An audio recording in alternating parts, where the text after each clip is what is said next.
사랑의 하나님 아버지, 새 생명 가운데 눈뜰 수 있게 해주셔서 감사합니다. 주어진 하루만큼의 시간 동안 하나님께서 그렇게도 바라시는 우리 안의 구원과 또 우리가 만나는 또 만나게 하신 영혼들의 심령 속의 구원이 이루어지게 되기를 바랍니다. 오늘 첫 시작이 시간입니다.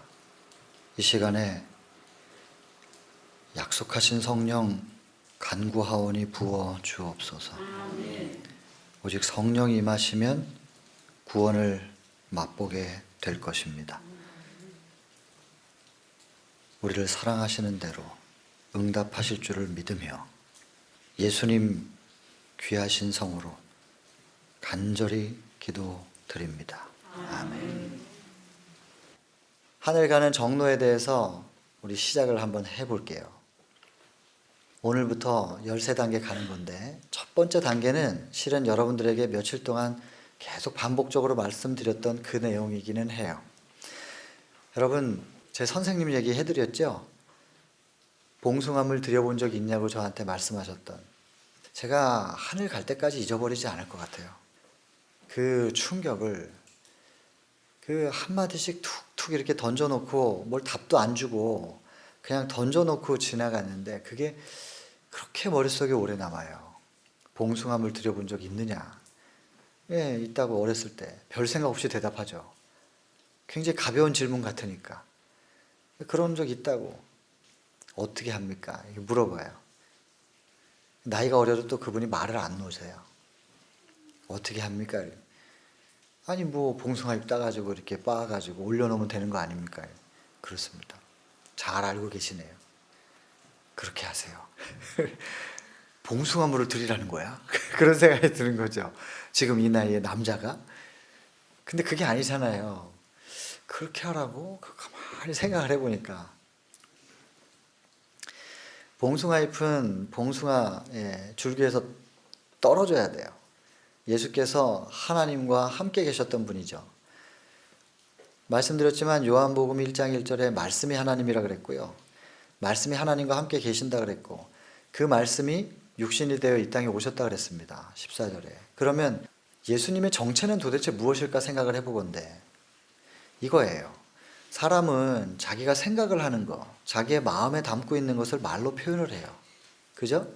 그럼 하나님의 생각, 하나님의 마음이 표현된 게 말씀이에요. 그렇지 않습니까? 근데 그 인간의 말도 사실 힘이 있죠. 제가 여러분들 여기서 지금 굉장히 화나게 할 수 있어요. 말로. 말하면 상대방을 화나게도 할 수 있고 상대방을 기분 좋게도 할 수 있는 거예요. 사람의 말도 힘이 있어요. 그래서 그 말의 힘을 가지고 내가 내 아내나 자식이나 혹은 친구들에게 그 말의 힘으로 좀 위로하고 용기를 줘야 되겠습니까? 상처를 줘야 되겠습니까? 답은 뻔하겠죠? 여러분, 인간의 말도 그만큼의 힘은 있습니다. 근데 하나님의 말은 우리가 공손하게 말씀이라고 합니다. 하나님께서 말씀을 내뱉으면 그 말씀 안에, 하나님의 말씀 안에 담겨있는 에너지는 창조가 됩니다. 창조. 그래서 그 창조의 힘으로 창세기 2장 7절에 하나님께서 사람을 빚어 만드시고 그 코에 생기를 불어넣었더니 생명이 된 것이에요. 그 창조의 능력이. 그런데요, 창세기 2장 7절에 있는 그 생기라고 하는 것이 디모데후서 3장 16절에 모든 성경은 하나님의 감동으로 되었다라고 하는 그 감동이라는 단어하고 같단 말이에요. 그 뜻이.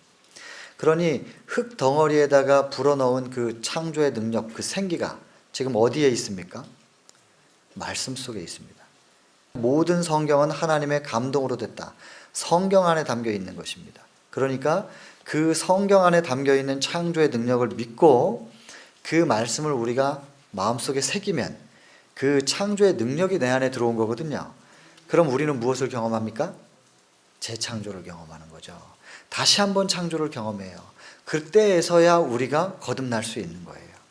여러분, 말씀의 힘이 아니고서 우리는 다시 변화될 수 없습니다. 회복될 수 없는 것이고 거듭날 수 없죠. 말씀입니다. 오직 말씀. 그것도 누구의 입으로 나오는 말 아니고 오직 기록된 하나님께서 친히 기록하신 말씀. 그 말씀을 성령으로 함께 우리가 가르침을 받고 성령께서 가르쳐 주시는 대로 말씀을 영접할 때 우리는 창조를 경험하는 것이죠. 그래서 여러분, 예수님은 하나님 안에 계셨던 분이에요. 그분이 말씀이시니까. 그래서 하나님과 완전히 하나이셨던 분이죠. 하나님 안에, 하나님의 마음, 하나님의 생각이셨어요, 예수님은. 그런데 하나님의 마음을 사람들에게 표현해서 보여줘야 될 상황이 됐어요. 하나님의 마음이 사랑이 아니라고 공격을 받았거든요, 사단을 통하여. 그래서 하나님께서 내가 사랑이야, 너희를 얼마나 사랑하는지 보여줄게 하면서 당신의 마음을 형상화시켜 놓으신 거예요. 예수님이죠. 그래서 그 예수님은 하나님과 원래 하나이셨는데 분리되신 거예요. 그것 자체가 예수님에게는 고통입니다. 여러분, 자녀하고 이렇게 떨어지라 그러면 그게 편하십니까? 제가 지금도 참 걱정이 심각해요, 솔직히. 저는 아들을 낳았잖아요. 저 녀석을 어떻게 하면 좀 빨리 결혼시킬까? 근데 제 아내는 제 아들한테 너 대학 가기 전에 여친 사귀면 넌 집에서 쫓겨날 줄 알아, 이렇게 얘기를 하는 거예요. 참 걱정이에요. 그것도 정말 여친 정도니까 20살이지. 결혼을 하겠다 그러면 결혼 절대 빨리 시킬 생각이 없는 거예요, 제 아내는. 제 아들을 너무 사랑하는 것이죠. 같이 있고 싶어가지고. 저기 있는 어저께 설교한 이주환 선교사, 딸을 낳았잖아요. 시집을 안 보내고 싶대요. 계속 데리고 살고 싶다는 거예요. 여러분, 함께 있고 싶어요, 사랑하는 관계는. 근데 이게 분리된다는 것 자체가 고통이에요, 여러분. 예수님이 하나님과 분리돼서 이 땅에 오시는 것이 얼마나 고통이겠어요. 그렇게 그분이 이 땅에 오셔서 봉숭아 잎이 나무에서 떨어지듯 그렇게 분리가 된 거예요. 첫 번째 아픔입니다. 희생이고. 우리는 그분이 겪으신 희생을 상상을 못해요. 그리고 오셨죠? 그 다음에 짓이겨지셨어요. 사람도 수치스러워서 십자가는, 내가 십자가에 달린다고 생각할 때 벌거벗겨져 가지고 못을 박히고 대롱대롱 이렇게 매달리는 겁니다. 정말로 수치의 형틀이고 고통의 형틀이었습니다. 그런데 하나님께서는 인간 수준까지 내려오셨는데 거기서 인간도 수치스러워서 내려가고 싶지 않아 하는 그 십자가까지 더 내려갔어요. 더 이상 뭘 어떻게 내려가요. 근데 여러분, 낮아진다고 하는 것은 비굴함이 아닙니다. 겸손이라고 하는 것을 비굴함이라고 생각하지 마셔요. 여러분, 높은 산 위에서 이렇게 계곡을 내려다보면 계곡이 낮다라고 말합니까? 계곡이 깊다라고 말합니까? 깊다입니다.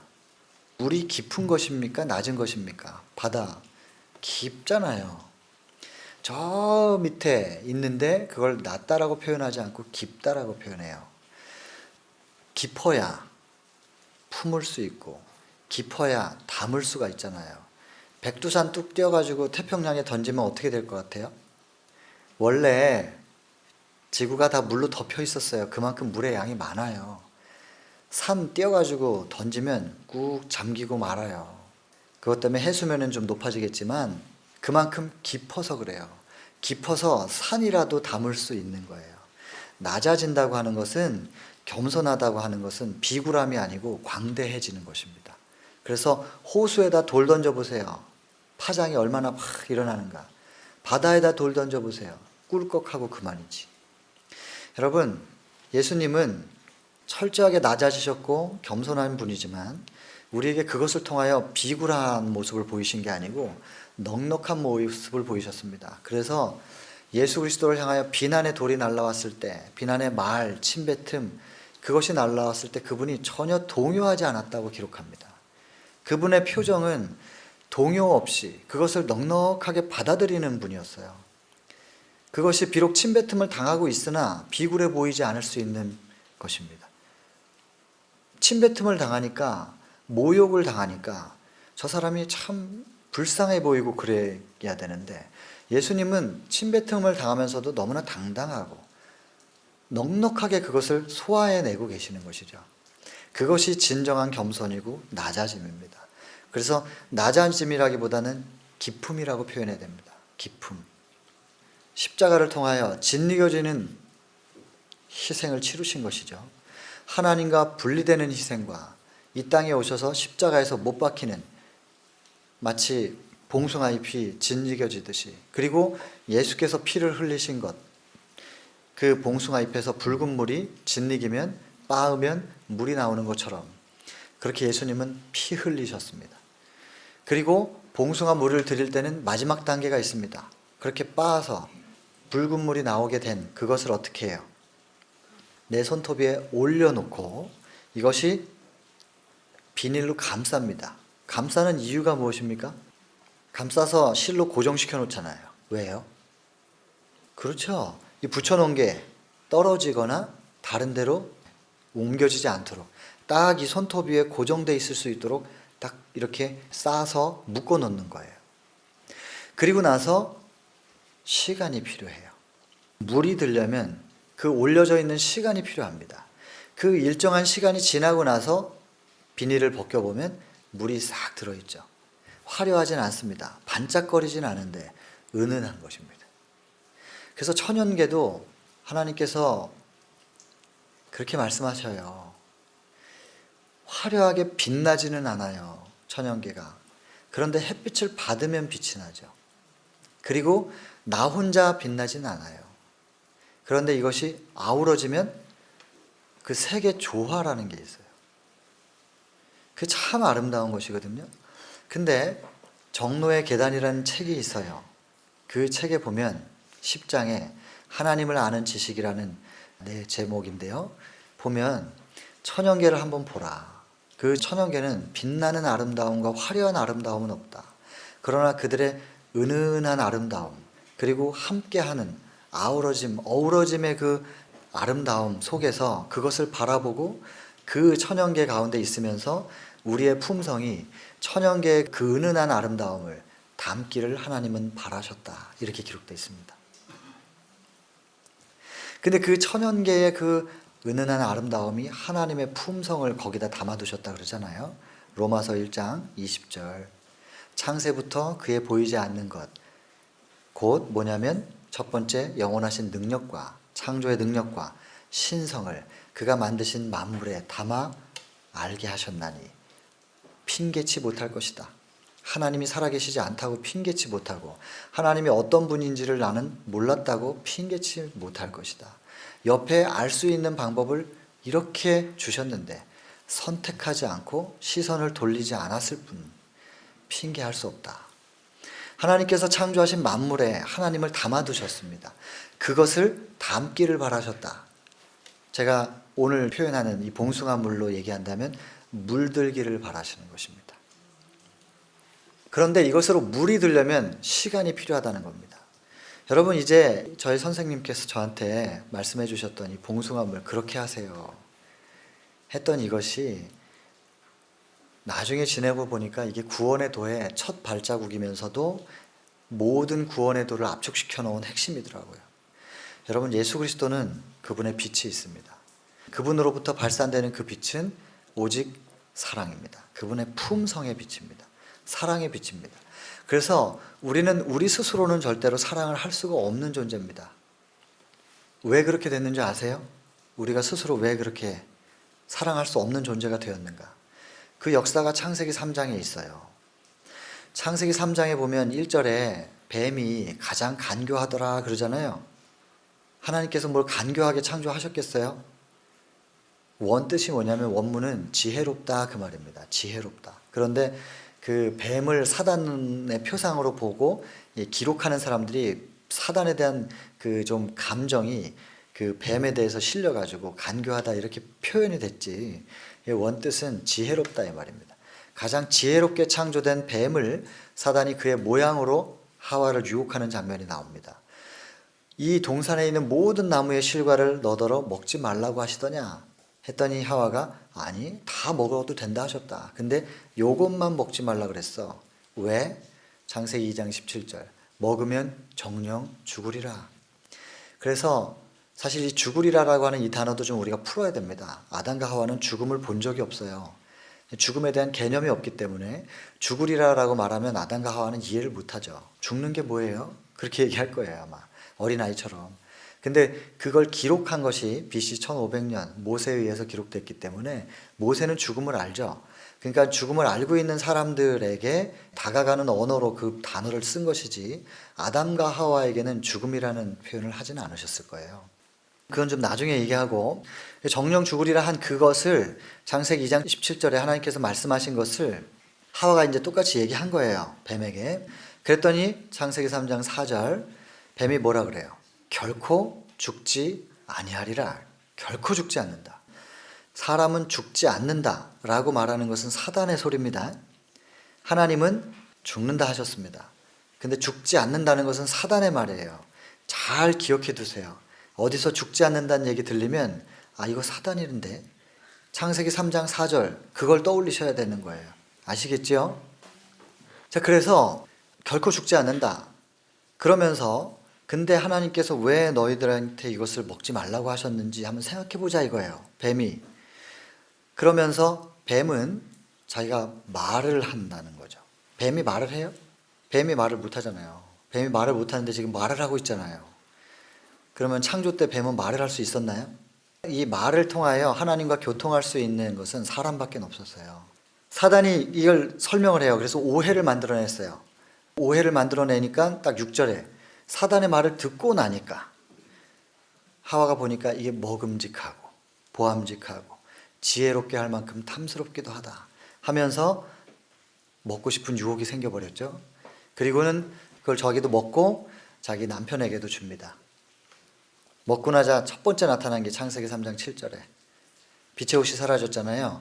하나님의 임재가 떠나면서 빛의 옷이 사라져요. 그러니까 부끄러운 상태, 자기의 문제 발생했으면 이걸 엄마 하고 달려가야 돼요. 하나님 그러면서 달려가야 돼요. 어린아이들은 늘 그렇듯이. 근데 하나님과 관계가 딱 끊어진 상태예요. 범죄함으로 하나님과 관계가 끊어졌어요. 자기가 버렸어요. 선택해야 돼요. 먹으면 죽는다고 말씀하신 하나님을 선택할 것이냐, 죽지 않는다고 말한 뱀, 저 사단을 선택할 거냐, 둘 중에 뭘 선택할 거냐는 거예요. 그때 하와는, 최초의 인류는 뱀을 선택합니다. 그러면서 하나님과 관계를 끊은 거죠. 하나님께서 말씀하신 것, 먹으면 죽는다고 말씀하신 그 말씀대로 되지 않는다고 생각한 거예요. 여러분, 지금도 말씀대로 된다고 믿어야 됩니다. 말씀에 기록되어 있으면 말씀대로 된다고 믿고 말씀대로 가면 나는 회복될 수 있다고 믿으셔야 되는 건데, 말씀대로 된다는 것에 대한 의심이 자꾸 생기면, 말씀엔 약속이 있는데 설마 될까? 이러면 사단의 유혹에 자꾸 넘어가는 거예요. 그리고 최초의 인류가 사단의 말을 선택했던 것처럼 지금도 그렇게 선택하면 우리의 결과는 죽음밖에 없습니다. 답이 없어요. 억지로 할 수는 없는 거거든요. 사랑은 억지로가 아니니까. 그래서 하나님은 선택해줘 라고 하면서 사정하고 계신단 말이에요. 나를 선택해줘. 그럼 너는 살 수 있어. 최초의 인류는 사단을 선택했습니다. 하나님과 관계는 끊어진 겁니다. 그 순간 자기들이 벌받게 됐다는 것을 깨달았을 때 하나님께로 못 가요. 그리고 첫 번째 나타난 게 뭐냐면 7절에 자기들이 이 문제를 스스로 해결하려고 하는 것이 딱 생긴 거예요. 다 스스로 하려고 그래. 하나님을 믿는 믿음으로, 하나님과의 관계 속에서 하나님과 함께가 아니고 자기들이 하려고 하는 이 시도가 범죄 후에 나타난 첫 번째 현상입니다. 행위로 말미암는 의. 이것은 믿음으로 말미암는 의, 믿음으로 하나님과의 관계를 통해서 되는 것이 아니고 내가 어떻게든 해보겠다는 이 시도는 범죄 후 나타난 첫 번째입니다. 이것을 해결해야 돼요. 이것이 내 안에 이 시도가 있는지 없는지에 대해서 계속 살펴보셔야 되는 것입니다. 세 가지가 나타나는데 범죄 이후에 첫 번째 7절이 그것이고 10절은 뭐냐면 하나님을 피해서 도망가요. 범죄한 사람들은 하나님 믿으라고 하면 믿는 사람이 많아요? 안 믿는 사람이 많아요? 안 믿는 사람이 훨씬 많죠. 하나님이 오셔서 아담아 하와야 어디 있느냐, 어디 있는지 몰라서 물어보시는 거 아니죠. 내게로 와라. 근데 도망가서 숨어버리잖아요. 어디 있느냐 하면서 짐짓 어디 있는지 모르는 것처럼, 모르시는 것처럼 그 숨어있는 나무 뒤까지 가셔가지고 나무 앞에까지 가셔서 어디 있느냐. 코앞에까지 오셨으니까는 거부할 수가 없잖아요. 그래서 말을 한다는 게 제가 못 나갑니다. 왜 못 나가는데? 벗어서 못 나갑니다. 네가 벗었다고 어떻게 알았어? 내가 너에게 먹지 말라고 한 나무의 실과를 먹었느냐? 여러분 몇 번 말해요? 부르죠. 왜 부르셔요? 어디 있느냐? 몰라서 물어보는 거 아니잖아요. 뭘 잘못했으면 나와서 고백해 주기를 바라시는 거예요. 발을 내밀어 줘야 씻어줄 거 아니에요. 베드로의 발. 근데 절대 고백 안 해요. 범죄한 사람들은 자기 죄를 인정을 안 해요. 그리고 고백하지 않아요. 그리고는 끝까지 기다려요. 창세기 4장에 보면 가인도 그러잖아요. 가인아 네 동생이 어디 있느냐. 가인이 동생 죽였죠. 근데 동생이 어디 있느냐 물었으면 자기가 고백을 해야 되잖아요. 하나님 제가 욱하는 마음으로 실수했습니다. 이래야 되는데 뭐라 그럽니까? 내가 내 동생 지키는 자입니까? 얼마나 뻔뻔스럽습니까? 그랬더니 하나님께서 얘라 이놈아 이렇게 안 하시고 그렇게 안 하시고 뭐라 그러세요? 그래 네 동생을 지키는 자가 아니지 너는. 그렇지 내 질문이 잘못됐구나. 근데 네가 네 동생에게 뭘 어떻게 했니? 이래 또 물어보세요. 인정 안 하잖아요? 그랬더니 네 동생의 피소리가 땅으로부터 나에게 호소한다. 여기까지 얘기를 했는데도 절대 인정 안 해요. 이게 범죄한 인간의 모습입니다. 여러분 내가 어떤 인간인지를 깨닫고 제발 고백할 줄 알아야 되는데 인정할 줄 알아야 되는데 절대로 인정 안 하고 어떻게 저 여자가 먹으라 그래서 먹었다고. 세상에 남자가 조금 전까지만 해도 이 여자 살리겠다고 같이 먹었던 그 아담이에요. 저 여자가 먹으라 그래서 먹었는데 저 여자를 누가 줬냐 이거예요. 12절에 보면 하나님께서 주셔서 나하고 함께하게 하신 여자가 먹으라 해서 먹었습니다. 1차적으로는 저 여자 문제고 저런 여자를 왜 나한테 줬느냐고. 그러면 누구 책임이 결국엔? 하나님 책임이지. 이게 인간의 범죄 후에 나타난 세 가지 양상입니다. 첫 번째, 자기가 스스로 하려고 한다. 하나님과 관계없이 하려고 한다. 두 번째, 하나님을 피한다. 하나님과 함께 있고 싶지 않아요. 교회 나오고 싶지 않아요. 얘기 듣고 싶지도 않아요.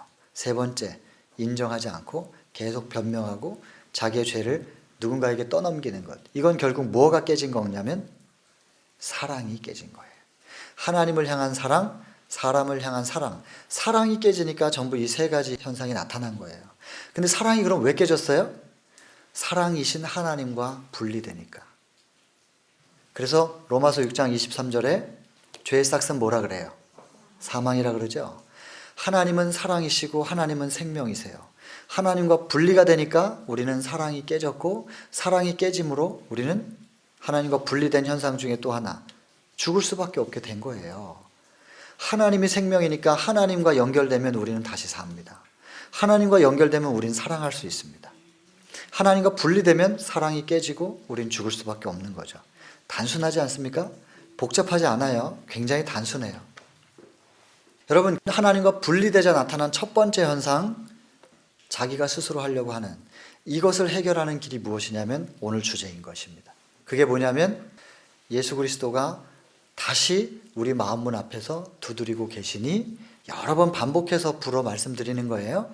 계시록 3장 20절 우리의 마음문을 두드리고 계시다. 문 좀 열어줘 라고 호소하고 계시는 그분의 음성을 듣고 그분에게 마음문을 열면 예수께서 우리 안에 들어오실 수 있습니다. 그래서 우리와 같이 먹고 동거가 시작되는데 마치 봉숭아 나뭇잎이 우리의 손톱 위에 올려지는 것처럼 그렇게 시작이 되는 것이죠. 예수님을 영접하면. 다만 영접했다고 끝나는 게 아니고 이거를 손톱에서 떨어지지 않도록 붙잡고 있어야 될 거 아니에요. 그러면 물이 들잖아요. 우리가 예수 그리스도를 영접하고 그분을 꼭 붙잡고 있는 거, 그게 우리가 할 일이에요. 그거 외에는 할 게 없어요. 우리는 예수님을 딱 붙잡고 있으면, 그게 붙잡는 게 구체적으로 표현하면 그거예요. 제가 이미 말씀드렸던 것처럼 누가 저한테 말 걸지 않으면 한 절 암송한 그 말씀을 계속해서 묵상하고 대화했다고. 그게 그분을 붙잡고 있는 거예요. 그것만 한번 해보시라고 제가 여러 번 말씀드렸잖아요. 한번 그걸 해보시라고. 그러면 내 마음의 어둠을 하나님께서 해결하세요. 그리고 마음이 해결되고 마음이 빛으로 충만해지면 그 어둠의 요소 때문에 생겨난 육신의 질병들도 서서히 회복되기 시작한다는 것이에요. 그걸 경험하면 복음의 진수, 인회복, 그것을 여러분들이 경험하게 된다니까요. 그래서 하나님은 경험을 통해 맛을 보아 아는 거지 누가 설교한 이론으로 아는 게 아니란 말입니다. 저 사람의 하나님일 뿐이지 나의 하나님이 아니에요. 여러분들 개인의 하나님을 만나셔야 된다는 거죠. 꼭 개인의 구주 만나시기를 결심하게 되길 바랍니다. 그래서 봉숭아 잎이 물들듯이 예수님을 영접하면, 그분을 꼭 붙잡고만 있으면 여러분, 예수님의 그 빛이 우리의 심령에 물이 들어요.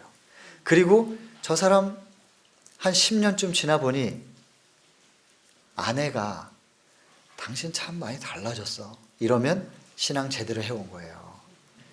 아내가 그렇게 말해주면 신앙 좀 제대로 한 거예요. 저를 제일 잘 알잖아요. 여러분, 우리가 그리스도의 모양을 만들 수 없습니다. 사랑을 만들 수 없고 온유와 겸손 만들 수 없고 그분처럼 될 수도 없어요. 오직 그분을 마음속에 모셔서 꼭 붙잡고 있을 때 그분으로 물드는 것입니다. 봉숭아잎, 혹시 봉숭아잎이 아니더라도 여자분들 손톱에 이거 뭐 발라놓은 것만 볼 때마다 무슨 생각하시면 되겠습니까? 봉숭아잎을 떠올리시고 물드는 걸 떠올리시면 내가 예수로 물들어야 되는데 생각이 이렇게 딱 연결되실 거예요. 그래서 내가 예수로 물들려면 예수님을 마음속에 모시고 내가 붙잡고 있어야 되는데 내가 지금 무슨 생각하고 있지? 드라마 쳐다보면서 주인공 참 잘생겼다, 멋있다 이런 생각을 하시지 마시고 예수 그리스도가 얼마나 멋있는 분인지를 계속 생각하시면 여러분 예수 그리스도로 물들게 되고 마음은 빛으로 충만하게 되며 그 다음 단계는 마음에서부터 시작된 그 병이 회복되는 겁니다. 여러분, 정로로 가는 구원을 얻을 수 있는 첫 번째 단계, 첫 번째 발걸음 오늘 이렇게 했습니다. 이거 절대로 잊어버리지 마세요. 내일 아침에는 이 다음 단계를 또 말씀드릴 건데 새로운 거 이렇게 하지 마시고 오늘 한 거 위에 그걸 하나 얹어요. 그래서 13개의 계단을 우리 계속 쌓아 올라가서 하나 이렇게 옆으로 두는 게 아니고 하나 위에 또 하나, 그 위에 또 하나, 계단을 쌓아서 우리 하늘까지 딱 연결시키는 13계단을 반드시 만들어 보게 되기를 간절히 바랍니다. 기도하고 마치겠습니다. 아버지 하나님, 부족한 소자, 참으로 부끄럽고 얼굴을 들 수가 없는 인간임에 틀림없습니다. 그래서 늘 이것밖에 못 되어서 죄송하다는 기도를 할 수밖에 없는 인간이지만은 그러나 하나님께서 주신 구원의 도 알게 하신 것, 이거 증거하는 일만큼은 사심이 없었음을 주께서 아십니다. 받아주시고 이 주께서 주신 구원의 도가 하나님께서 주신 것이 분명할진대 성령으로 강력히 역사하셔서 여기 머리 숙인 모든 당신의 사랑하시는 자녀분들의 심령 속에도 구원의 첫 발이 내딛어질 수 있도록 이끌어 주옵소서. 성령으로 강력히 역사하셔서 오늘 주어진 하루 동안 그것이 이루어질 수 있도록 역사하여 주옵소서. 들으시고 응답해 주심에 감사하며 예수님 귀하신 성으로 기도합니다. 아멘.